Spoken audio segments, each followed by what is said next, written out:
والعاقبۃ للمتقین الصلاۃ والسلام علی سید الانبیاء والمرسلین اما بعد فاعوذ باللہ السمیع العلیم من الشیطان الرجیم واعوذ باللہ ان یحضرون ان اللہ هو السمیع العلیم بسم اللہ الرحمن الرحیم سبحان الذی اسری بعبده لیلا من المسجد الحرام الى المسجد الاقصى اقصى الذي باركنا حوله لنريه من آياتنا إنه هو السميع البصير سبحان ربك رب العزة عما يصفون وسلام على المرسلين والحمد لله رب العالمين۔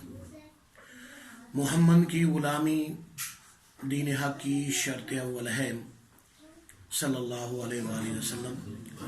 السلام علیکم ایھا النبی ورحمۃ اللہ وبرکاتہ۔ محمد کی غلامی دین حق کی شرط اول ہے، جو ہو اسی میں خامی تو سب کچھ نامکمل ہے۔ نگاہ عشق و مستی میں وہی اول وہی آخر، نگاہ عشق و مستی میں وہی اول وہی آخر، وہی قرآن وہی فرقان وہی یاسین وہی طٰہٰ۔ خدائے لم یزل کا دست قدرت تو زباں تو ہے، خدائے لم یزل کا دست قدرت تو زباں تو ہے، یقین پیدا کر اے غافل کہ مغلوب گماں تو ہے۔ میرے بزرگوں، دوستوں اور عزیزوں، معزز حاضرین کرام، سامعین کرام، اس سے پہلے کہ ان کلمات مقدسہ کا بیان ہو، محبت اور اخلاص کے ساتھ امام الانبیاء صلی اللہ علیہ وسلم پر درود و سلام کریں۔ اللہم صلی علی سیدنا و مولانا محمد وعلی آل سیدنا و مولانا محمد وبارک وسلم۔ جزا اللہ عنا سیدنا محمد ما والہم۔ اللہم صلی علی سیدنا محمد انزل المقعد المقرب عندک یوم القیامہ۔ السلام علیکم ایھا النبی ورحمۃ اللہ وبرکاتہ۔ السلام علینا وعلی عباد اللہ الصالحین۔ السلام علیکم یا رسول اللہ۔ جو کلمات میں نے آپ کے سامنے تلاوت کی ہیں، پارہ نمبر 15 سورت بنی اسرائیل، اس کو سورت اسراء بھی کہتے ہیں، اس کی آیت نمبر 1 ہے جو میں نے تلاوت کی ہے۔ اللہ رب العزت نے فرمایا، سبحان الذی، پاک ہے وہ ذات، اسرا، جس نے سیر کرائی، بعبدہ، اپنے بندے کو، لیلا من المسجد الحرام، رات کے ایک حصے میں مسجد حرام سے، الی المسجد الاقصی الذی، مسجد اقصی کی طرف، بارکنا حولہ، لنریہ من آیاتنا، جس کے اندر اللہ نے برکت رکھی تاکہ اپنی نشانیوں میں سے کچھ نشانیاں آپ صلی اللہ علیہ وسلم کو دکھائے۔ انہ هو السمیع البصیر، بے شک اللہ تعالیٰ سننے والا جاننے والے ہیں۔ اللہ رب العزت نے جو یہ آیت نازل کی ہے، یہ صورت ہے، یہ بنی اسرائیل اور صورت اسراء کے نام سے مشہور ہے، مکی صورت ہے۔ حضرت عبداللہ ابن عباس رضی اللہ عنہ فرماتے ہیں کہ یہ مکہ المکرمہ کے اندر امام الانبیاء صلی اللہ علیہ وسلم پر نازل ہوئی۔ امام الانبیاء صلی اللہ علیہ وسلم پر ہجرت سے 1 سال پہلے جمہور نے اسی پر اتفاق کیا، یہ صورت امام الانبیاء صلی اللہ علیہ وسلم پر مکہ میں نازل ہوئی۔ اس کے علاوہ بعض روایات میں حضور صلی اللہ علیہ وسلم سے ہجرت سے 40 دن پہلے اور بعض روایات میں ہجرت سے 80 دن پہلے بھی وارد ہے، لیکن جمہور نے اسی پر اتفاق کیا ہے کہ حضور صلی اللہ علیہ وسلم تینوں روایتوں کے مطابق یہ مکہ میں ہی نازل ہوئی ہے، مگر خاص طور پر جمہور نے اتفاق کیا کہ 1 سال پہلے حضور صلی اللہ علیہ وآلہ وسلم کی ہجرت سے 1 سال پہلے یہ صورت حضور صلی اللہ علیہ وسلم پر نازل ہوئی۔ میں نے اس آیت کا انتخاب اس وجہ سے کیا کہ یہ معراج کے متعلق ہے، اسراء کے متعلق ہے۔ بڑے عرصے سے اجازت نہیں مل رہی تھی اس پر بیان کرنے کی، تو اجازت دے دی گئی، اس لیے آج اس پر بیان کر رہا ہوں، اور معذرت چاہتا ہوں اپنے حاضرین اور ناظرین سے کہ ایک عرصہ میں ان سے پوشیدہ رہا۔ زیر اور پوشیدہ اللہ کے حکم سے پوشیدہ تھا، حضور صلی اللہ علیہ وسلم کی اجازت سے اپنے اکابر مشائخین جن کی میں اولاد ہوں، میں ان کے احکامات پر چلتا ہوں، میں کسی کا پابند نہیں ہوں۔ اب اجازت ملی اس لیے میں نے درس قرآن پاک کو دوبارہ شروع کیا، ورنہ میں اس کو مؤخر ہی رکھتا۔ تو اس وجہ سے کچھ روحانی مجبوریاں تھیں۔ دنیاوی اعتبار سے کرونا کے مسائل پورے ورلڈ کو گھیرے ہوئے ہیں، لیکن الحمدللہ ہمارے ساتھ نسبت رکھنے والے میرے ساتھی جب سے یہ مرض آئی ہے اس کا 100% روحانی طریقے سے علاج کر رہے ہیں، اور 21 دن کے بعد یہ مرض یقینی طور پر ختم ہو جاتی ہے اگر ہمارے روحانی طریقے کو فالو کر کے اس طریقوں کو اختیار کیا جائے۔ تو اس کا بھی انشاءاللہ علاج ساتھ چلتا رہے گا۔ جو آیت میں نے تلاوت کی ہے اس کے ابتدائی حصے پر بات کریں گے۔ سبحان الذی اسری بعبدہ لیلا من المسجد الحرام الی المسجد الاقصی، یہاں پر وقف نہیں ہے لیکن اس حصے تک تھوڑی سی گفتگو کریں گے، اور مختلف پارٹ میں، کیونکہ یہ بہت جامع بیان ہے۔ جو بندہ یہ سمجھتا ہے کہ وہ مسلمان ہے، مجھے اس سے غرض نہیں ہے کہ وہ کس فرقے سے تعلق رکھتا ہے، کیونکہ اسلام میں فرقہ واریت کا کوئی حکم موجود نہیں ہے، نہ اللہ کی طرف سے نہ حضور صلی اللہ علیہ وسلم کی طرف سے۔ اسلام اس کا حکم نہیں دیتا، میں خود اس کا قائل نہیں۔ لیکن جو بندہ اپنے آپ کو مسلمان سمجھتا ہے اسے چاہیے کہ وہ اپنے عقائد کو درست کرے۔ یاد رکھیں اولیاء اللہ کے نزدیک 4 چیزیں فرض اور رکن کا درجہ رکھتی ہیں۔ میں ان کو احادیث سے بیان کر دوں اپنی اس آیت کے بیان سے شروع کرنے سے پہلے، تاکہ میرے ساتھ نسبت رکھنے والے اپنے عقیدے کو درست کر کے اسے سنیں۔ نبی آخر الزمان حضرت محمد رسول اللہ صلی اللہ علیہ وسلم نے فرمایا، میں تمہارے لیے 2 چیزیں چھوڑے جا رہا ہوں، اگر تم انہیں مضبوطی کے ساتھ پکڑو گے کبھی گمراہ نہیں ہوگے، ایک قرآن اور دوسری سنت۔ اس حدیث پاک میں 2 چیزیں امام الانبیاء صلی اللہ علیہ وسلم نے بیان فرما دی۔ دوسری حدیث پاک ہے، امام الانبیاء صلی اللہ علیہ وسلم نے فرمایا، حوض کوثر پر جب میں تشریف فرما ہوں گا میرے پاس قرآن پاک آئے گا اور میرے اہل بیت آئیں گے۔ اہل بیت سے اللہ کے بارے میں ڈرو، اللہ سے ڈرو میرے اہل بیت کے متعلق، اور میرے اہل بیت سفینہ نوح کی طرح ہیں، جو اس میں سوار ہو گیا وہ نجات پا گیا اور جو رہ گیا وہ ہلاک ہو گیا۔ جس طرح سفینہ نوح میں سوار نہ ہونے والے ہلاک ہونے والوں میں سے ہے، اسی طرح اہل بیت کے ساتھ اپنے تعلق اور عقیدے کو درست کرنے والے کبھی بھی صحیح مسلمان نہیں ہو سکتے۔ چوتھی چیز کیا ہے؟ حضور صلی اللہ علیہ وسلم نے فرمایا، الصحابی کالنجوم، میرے ستارے، میرے صحابی ستاروں کی مانند ہیں۔ یہ 4 چیزیں اولیاء اللہ کے نزدیک فرض اور رکن کا درجہ رکھتی ہیں اس امت کے لیے۔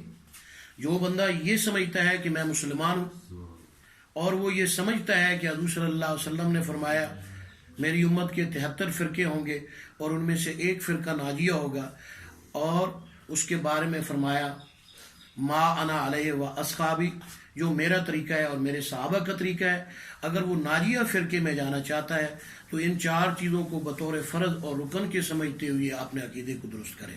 اس کا عقیدہ قرآن، سنت، اہل بیت اور صحابہ کے طریقے کے مطابق ہونا چاہیے، اور ان میں سے ایک کو بھی ترک کرنے والا کبھی بھی نہ صحیح مسلمان ہو سکتا ہے اولیاء اللہ کے مطابق، اور نہ ہی کبھی اہل سنت والجماعت اور ناجیہ فرقے سے اس کو کوئی تعلق ہے۔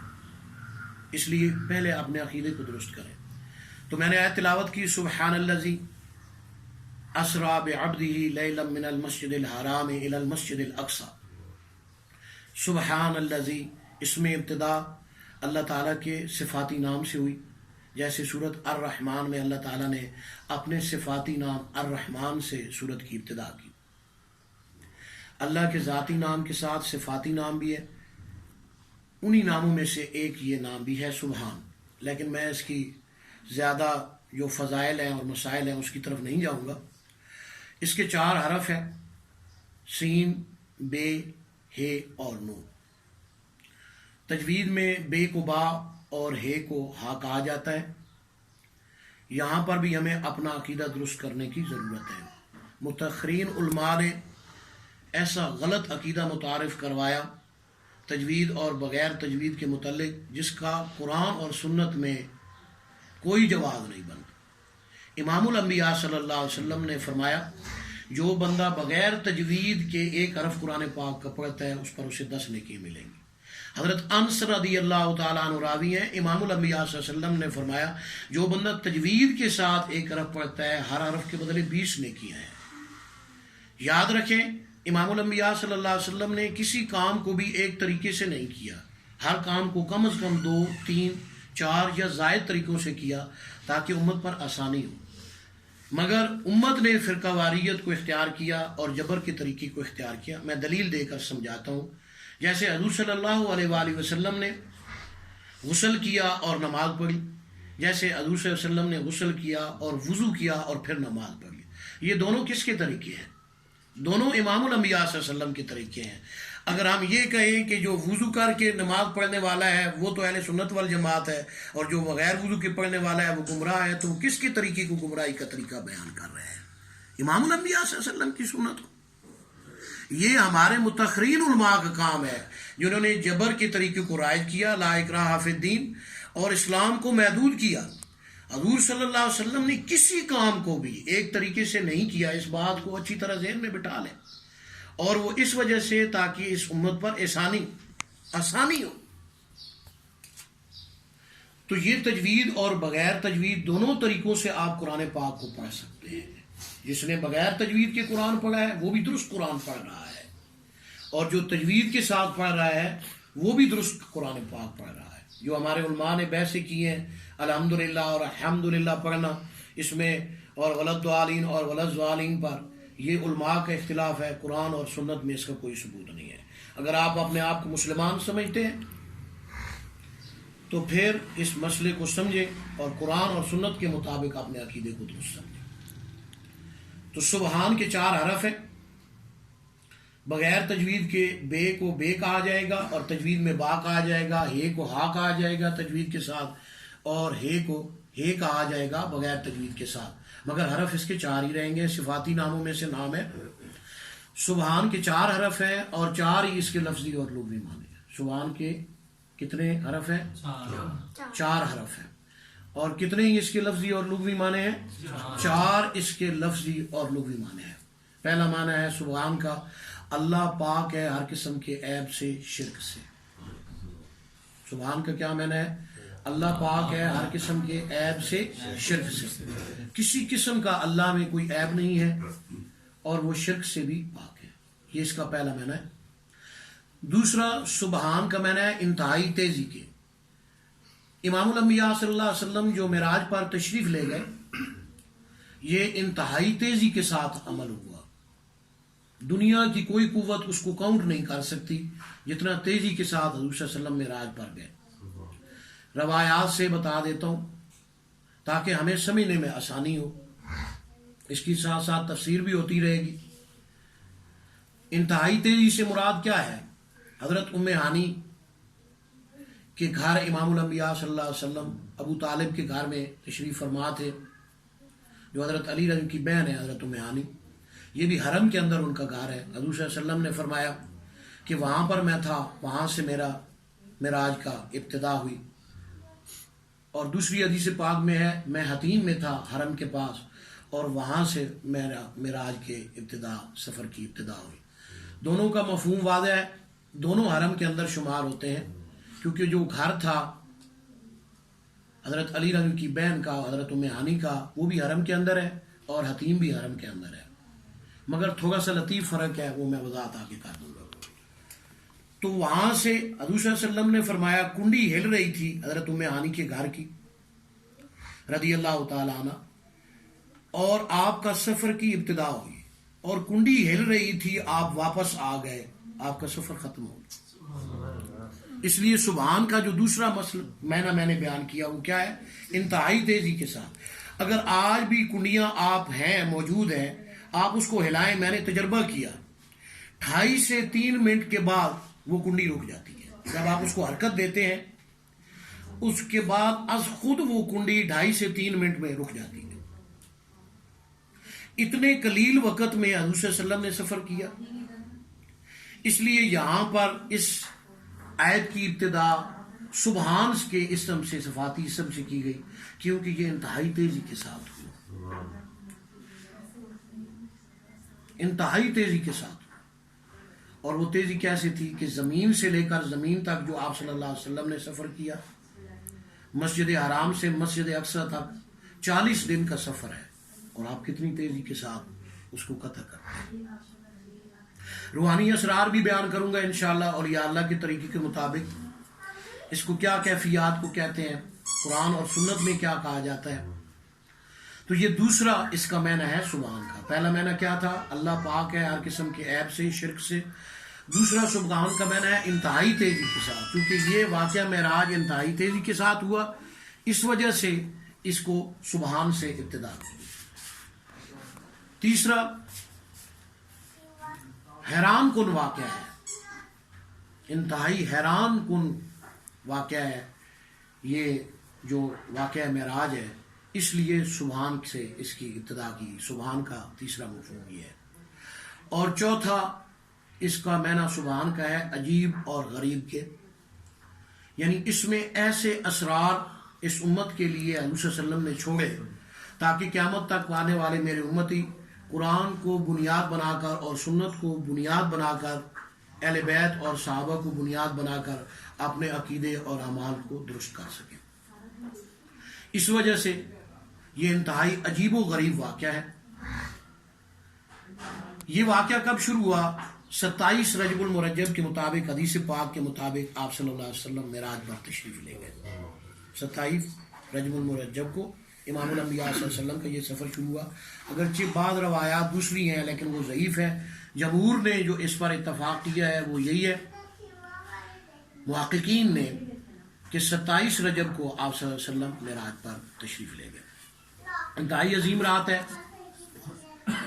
سبحان کے چاروں میں نے سمجھ لینے کے بعد آگے اس کی تفسیر بھی ساتھ ساتھ چلتی رہے گی اور اس کے روحانی اثرات. آگے فرمایا سبحان الذی، الذی سے مراد اللہ رب العزت کی طرف اشارہ ہے. سبحان الذی، پاک ہے وہ ذات، اسرا جس نے سیر کرائی. اسرا کا ایک لفظی اور لغوی معنی سیر کرانے کے ہے، دوسرا لفظی اور لغوی معنی ہے رات کے حصے میں سیر کرانے کے ہے.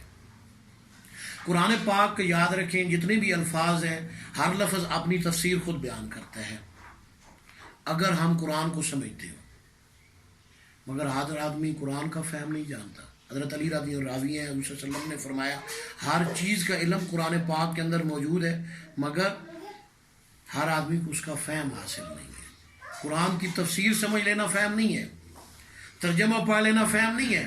فہم تو اللہ کی عطا ہے. یوٹیوب فیس بک پر میرا فہم کے متعلق بیان موجود ہے، اس کو سمجھیں. تو سبحان الذی اسرا کا مطلب کیا ہے؟ پہلا مسئلہ ہے اسرا کا مطلب سیر کرانے کے معنی ہے. دوسرا اس کا معنی جو ہے رات کے حصے میں، رات کے حصے میں یہ سیر کرائی گئی، ایک مخصوص حصہ تھا، اس لیے اسرا کا لفظ استعمال کیا. اور سارے روحانی پہلو تھے اس کے اندر. وہ روحانی پہلو میں سے ایک حکمت کا پہلو آپ پر نمایاں کر دوں. نبی آخر الزمان حضرت محمد الرسول اللہ صلی اللہ علیہ وسلم نے فرمایا، جو آپ کا یہ معجزہ ہے عام امت کے اوپر بھی یہ فطرت کے مطابق صادق ہوتا ہے، اسلام کے احکامات کے مطابق. میں اس کے حوالے سے اس حدیث کو بیان کر رہا ہوں. حضور صلی اللہ علیہ وسلم نے فرمایا رات کو سفر کرو، کہ رات کو زمین کو سکیڑ دیا جاتا ہے، سکڑ جاتی ہے زمین، سفر جلدی طے ہوتا ہے. کس نے فرمایا؟ امام الانبیاء صلی اللہ علیہ وسلم نے. اس لیے فرمایا اسرا، سبحان الذی اسرا. حضور صلی اللہ علیہ وسلم کا یہ جو عمل تھا رات کے وقت شروع ہوا اور قلیل حصے میں ہوا. اس میں یہ ظاہر تھی کہ یہ زمین کو سکیڑ دیا جاتا ہے، لپیٹ دیا جاتا ہے. حضور صلی اللہ علیہ وسلم نے فرمایا رات کے وقت، اور آپ صلی اللہ علیہ وسلم نے ترغیب دلائی کہ رات کو سفر کرو، سفر تیزی کے ساتھ اور آسانی کے ساتھ. سبحان الذی اسرا بعبدہ. حضرت عبداللہ ابن عباس رضی اللہ تعالیٰ عنہ جو اہل بیت میں سے ہیں، آپ کے چچا کے بیٹے ہیں، فرماتے ہیں بعبدہ سے مراد نبی آخر الزمان حضرت محمد الرسول اللہ صلی اللہ علیہ وآلہ وسلم ہے. عبد عین بے اور دال تین حرفوں کا مرکب ہے یہ لفظ. تجوید میں بے کو با کہا جائے گا، عین کو عین ہی کہا جائے گا، اور دال کو دال ہی کہا جائے گا.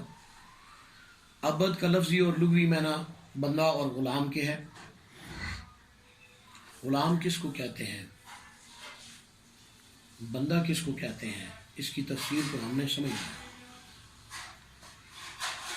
ہم یہ سمجھتے ہیں کہ ہر آدمی بندہ ہی ہے.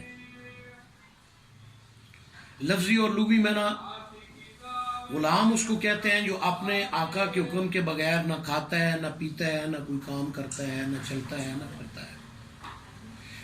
حضور صلی اللہ علیہ وسلم کو یہاں جو عبد کہا گیا کہ جب اس کیفیت میں حضور صلی اللہ علیہ وسلم آئے تو فرمایا وما ینطق عن الہوی ان هو الا وحی یوحی. جب اس مقام میں انسان آ جاتا ہے، مقام عبدیت میں، تو اس کی ہر حرکت بذریعہ الہام، بذریعہ وحی. پیغمبر ہوگا تو بذریعہ وحی، ولی ہوگا تو بذریعہ الہام ہوگا. اٹھنا بیٹھنا چلنا پھرنا آنا جانا. آپ کو شکوک و شبہات آئیں گے کہ حضور صلی اللہ علیہ وسلم تو عبد ہوئے اس وجہ سے کہ اللہ کے پیغمبر تھے، ان کو یہ درجہ اور مقام دیا گیا. کیا غیر نبی اور رسولوں میں بھی یہ درجہ اور مقام ہو سکتا ہے؟ یقیناً ہو سکتا ہے. تو پہلا معنی عبد کا معنی غلام ہے، ایسا غلام جو اپنے آقا کے حکم کے بغیر کوئی حرکت نہیں کرتا. دوسرا اس کا معنی بندہ کیا ہے. بندہ، ہم میں سے ہر بندہ یہ سمجھتا ہے کہ ہم بندے ہیں، ایسا نہیں ہے. عبد کے 3 حرف ہیں، عین بے دال، اور عبد کے 3 درجے ہیں. ایک وہ آدمی ہے جس کو عام آدمی عبد سمجھتا ہے، یہ عام درجے کا آدمی ہے. اس سے اوپر والا درجہ کون سا ہے؟ فرمایا وعباد الرحمن الذین یمشون علی الارض غونا واذا خاطبهم الجاہلون قالوا سلاما. اللہ رب العزت نے فرمایا عباد الرحمن، ان کی صفات ان کلمات مقدسہ کے اندر بیان کی گئی، اور انہی کلمات میں آگے جا کر فرمایا والذین اذا ذکروا بآیات ربهم لم یخروا علیہا صما وهم ینامون. یہ جو عباد الرحمن ہے یہ عام عبد نہیں ہے. جس طرح ہم اپنے آپ کو عام انسان عبد سمجھتے ہیں، اس طرح کے عبد نہیں ہے.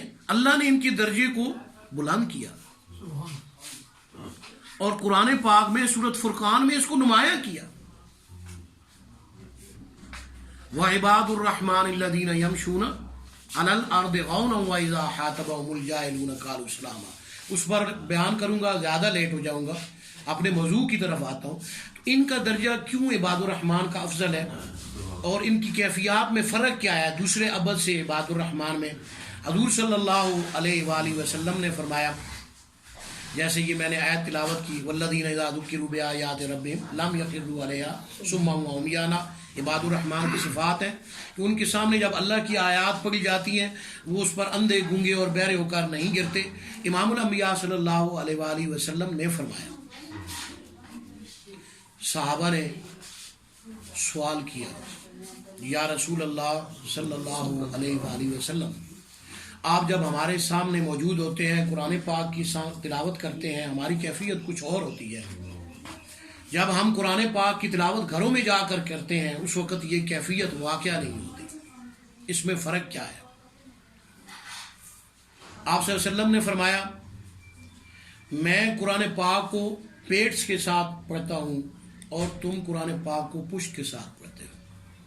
صحابہ نے پوچھا یا رسول اللہ صلی اللہ علیہ وسلم پیٹ کے ساتھ پڑھنا کیا ہے اور پشت کے ساتھ پڑھنا کیا ہے؟ آپ صلی اللہ علیہ وسلم نے فرمایا میں قرآن پاک کو سوچ کر سمجھ کر مفہوم کو سمجھ کر پھر اس کو اپنی زندگی کا حصہ بناتا ہوں، اس طرح پڑھتا ہوں.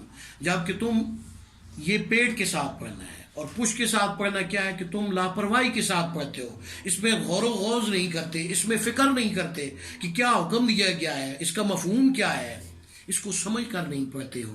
اس وجہ سے یہ پشت کے ساتھ پڑھنا ہے، اس وجہ سے وہ کیفیات تمہاری وہاں پر واقع نہیں ہوتی. اب عباد الرحمن کی صفات یہاں پر جب اللہ نے بیان کی تو عباد الرحمن کا یہ فائدہ کیا ہے؟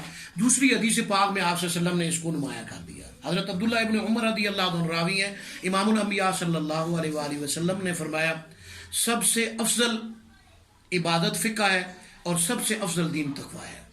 ہر وہ عبادت جو آپ سمجھ کر کرتے ہیں اس کو فقہ کہا جاتا ہے. فقہ کہتے ہیں سوجھ بوجھ کو. آپ نے آیت پڑھی والذین اذا ذکروا بآیات ربہم لم یخروا علیہا صما وعمیانا، جیسے عباد الرحمن کی صفات بیان کی، یا نماز پڑھی، آپ نے اسے سمجھ کر پڑھا تو سب سے افضل عبادت حضور کیا فرما رہے ہیں؟ حضرت عبداللہ ابن عمر راوی ہیں، سب سے افضل عبادت فقہ ہے. اگر آپ نماز سمجھ کر پڑھ رہے ہیں تو وہ عبادت، وہ نماز سب سے افضل ہے. اگر آپ قرآن سمجھ کر پڑھ رہے ہیں تو وہ قرآن کا پڑھنا سب سے افضل ہے، اور وہ پڑھنے والا عباد الرحمن ہے، وہ عام عبد نہیں ہے. عبد کے 3 حرف ہیں. ایک عام عبد ہے جو اپنے آپ کو بندہ سمجھتا ہے، اور ایک وہ ہے جو عباد الرحمن ہے. والذین اذا ذکروا بآیات ربہم لم یخروا علیہا صما وعمیانا. اندھے گونگے اور بہرے ہو کر نہیں گرتے، اسے سمجھتے ہیں اس میں کیا حکم دیا گیا ہے، اس کا ترجمہ کیا ہے، اس کی تفسیر کیا ہے، اس کے احکامات کیا ہے. صحابہ کرام فرماتے ہیں کہ ہم صحابہ کا یہ طریقہ تھا، جو حضور صلی اللہ علیہ وسلم کے صحابی ہیں، ہم صرف 10 آیات کو اپنی زندگی کا حصہ بناتے، اس کا ترجمہ، تفسیر، اس کے احکامات، روحانی احکامات، احوال، ساری کیفیات کو سمجھتے، اس کے بعد آگے چلتے. 10 سال ایک ایک سورت پر صحابہ نے لگائے. 10 سال. ہم 2 سال میں بچے کو حافظ کر دیتے ہیں، وہ قرآن کو کیا سمجھے گا؟ 10 آیتیں صحابی سیکھتے ہیں، یہ پرواہ نہیں کرتے کہ وقت کتنا لگ رہا ہے، پھر اس کے اسرار اور رموز کو سیکھتے ہیں. یہاں عقیدہ درست ہمیں کرنا چاہیے. حضور صلی اللہ علیہ وسلم کے احوال میں سے یہ حال ہے. ہمارے علماء نے، جو متاخرین علماء تھے، بڑا غلط عقیدہ اس امت کو پروموٹ کیا، اور وہ یہ کہ ہمارے علماء نے اس امت کو یہ دس دیا کہ مرتبہ احسان پر فیض ہونا کسی بھی مسلمان کو ضروری نہیں ہے، اولیاء اللہ بننا. یہ کیا فرق ہے ہمارے اور صحابہ کے درمیان؟ حضرت ابوبکر صدیق رضی اللہ پہلے مرد ہیں اسلام قبول کرنے والے. بچوں میں سے حضرت علی، عورتوں میں سے حضرت سیدہ خدیجہ الکبریٰ رضی اللہ عنہ، غلاموں میں سے حضرت زید. مگر میں حضرت ابوبکر صدیق کا نام لے رہا ہوں، پہلے مرد. اور آخری صحابی حضرت عامر. پہلے صحابی سے لے کر آخری صحابی تک ان کو کیا کہا گیا؟ رضی اللہ عنہ ورضوا. قرآن پاک میں اللہ نے فرمایا وہ اللہ سے راضی، اللہ ان سے راضی. کیا مطلب؟ جس طرح انہوں نے شمائل میں حضور صلی اللہ علیہ وسلم کی پیروی کی، یعنی شکل و صورت کو درست کیا، لباس میں درست کیا، جس طرح اقوال میں حضور صلی اللہ علیہ وسلم کی پیروی کی صحابہ اہل بیت نے، جس طرح سیرت میں حضور صلی اللہ علیہ وسلم کی پیروی کی، اسی طرح اہل بیت، صحابہ کرام اور اولیاء اللہ وہ اخلاق میں بھی حضور صلی اللہ علیہ وسلم کی پیروی کرتے ہیں. وَإِنَّكَ لَعَلَىٰ خُلُقٍ عَظِيمٍ. اس میں ہمیں حضور کی پیروی کی ضرورت نہیں ہے، اس میں ہم نے کس کی پیروی کرنی ہے؟ پھر حال میں جو اس صورت میں اس آیت میں ابھی آ رہا ہے، اور میں بیان بھی ابھی کرتا جا رہا ہوں انشاءاللہ، فَكَانَ قَابَ قَوْسَيْنِ أَوْ أَدْنَىٰ. کون فائد ہوا؟ امام الانبیاء صلی اللہ علیہ وسلم. یہ حضور صلی اللہ علیہ وسلم کے احوال میں سے ایک حال ہے، اور یہ حضور صلی اللہ علیہ وسلم کا کمال نہیں ہے. یہ بھی میں آپ کو بتا دوں، یہ تو عروج کی ابتدائی حصوں میں شامل ہوتا ہے. آپ کے کمال کے کیا حالت ہو؟ فَكَانَ قَابَ قَوْسَيْنِ أَوْ أَدْنَىٰ أَن تَعْبُدَ اللَّهَ كَأَنَّكَ تَرَاهُ. حضور صلی اللہ علیہ وسلم نے فرمایا اللہ کی عبادت اس طرح کر، جس کو حدیث جبرائیل میں احسان کے نام سے یاد کیا گیا ہے. حدیث جبرائیل کو محدثین سمجھتے ہیں، علماء سمجھتے ہیں ایمان کیا ہے، اسلام کیا ہے، احسان کیا ہے. تو وہاں حضور صلی اللہ علیہ وسلم نے کیا فرمایا؟ ان تعبد اللہ کأنک تراہ. اللہ کی عبادت اس طرح کر گویا تو اللہ کو دیکھ رہا ہے، اور اگر اس طرح نہیں تو کم از کم یہ گمان کر کہ اللہ تجھے دیکھ رہا ہے. یہ ابتدائی درجہ ہے. تو کیا ہم نے اپنے ایمان کو احسان میں تبدیل نہیں کرنا ہے؟ کون سا عالم دین ہے، کون سا مفتی ہے، کون سا فقیہ ہے جو آج تک مسلمانوں کو آج یہ حکم دیتے ہیں کہ یہ جو اولیاء اللہ، یہ جو رائے سلوک کو اختیار کرتے ہیں، یہ صرف اولیاء اللہ کا کام ہے. یہی وہ نقصان ہے کہ ہر صحابی کے متعلق تو رضی اللہ عنہ ورضوا عنہ آیا، اور رضی اللہ تعالیٰ عنہ ہم اسے کہتے ہیں، اور سارے صحابی صاحب حال تھے. حال میں بھی انہوں نے حضور صلی اللہ علیہ وسلم کی پیروی کی، اہل بیت نے پیروی کی. آج مسلمانوں میں صرف 5% لوگ ہیں جو صاحب حال ہیں. 95 لوگ اپنے آپ کو مسلمان تو سمجھتے ہیں، لیکن حال میں حضرت محمد صلی اللہ علیہ وسلم کی پیروی نہیں کرنا چاہتے. مرتبہ احسان میں اپنے ایمان کو مرتبہ احسان پر فائد نہیں کرنا چاہتے. دنیا کی ترقی کے تو تم طلبگار ہو، اپنے آپ کو اپنے بچوں کو ڈاکٹر بھی بنانا چاہتے ہو، انجینئر بھی بنانا چاہتے ہو، سارے درجات حاصل کرنا چاہتے ہو، خود بھی بننا چاہتے ہو، تو اپنے ایمان کو ایمان سے تبدیل کر اس کو مرتبہ اسلام پر اور مرتبہ اسلام سے مرتبہ احسان پر کیوں نہیں فائز کرنا چاہتے؟ ایمان کے 3 درجے ہیں۔ ایمان جب ترقی کرتا ہے تو اسلام بنتا ہے، اور جب یہ ایمان ترقی کرتا ہے تو احسان بنتا ہے۔ تو حدیث جبرائیل سے اس میں مکمل یہ وضاحت موجود ہے۔ تو بھائی ہم نے اعمال میں بھی اپنا عقیدہ درست کرنا ہے، اور علماء نے جو غلط عقیدہ رائج کیا ہے، میں یہ واضح طور پر کہہ دوں کہ ہر وہ بندہ جو اپنے آپ کو مسلمان سمجھتا ہے وہ اپنے ایمان کو اپنے احسان تک لے جائے، یہ اس کا حق ہے، اور یہ حضور کا طریقہ ہے، یہ اہل بیت کا طریقہ ہے، یہ صحابہ کا طریقہ ہے، یہ سنت ہے۔ اس سنت کو زندہ کریں۔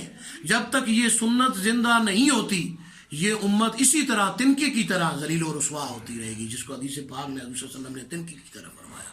آج ہر طرف مسلمان ذلیل و خوار ہو رہا ہے، کیونکہ وہ اعمال میں حضرت محمد صلی اللہ علیہ وسلم کی پیروی نہیں کر رہا، اپنے ایمان کو احسان نہیں بنانا چاہتا۔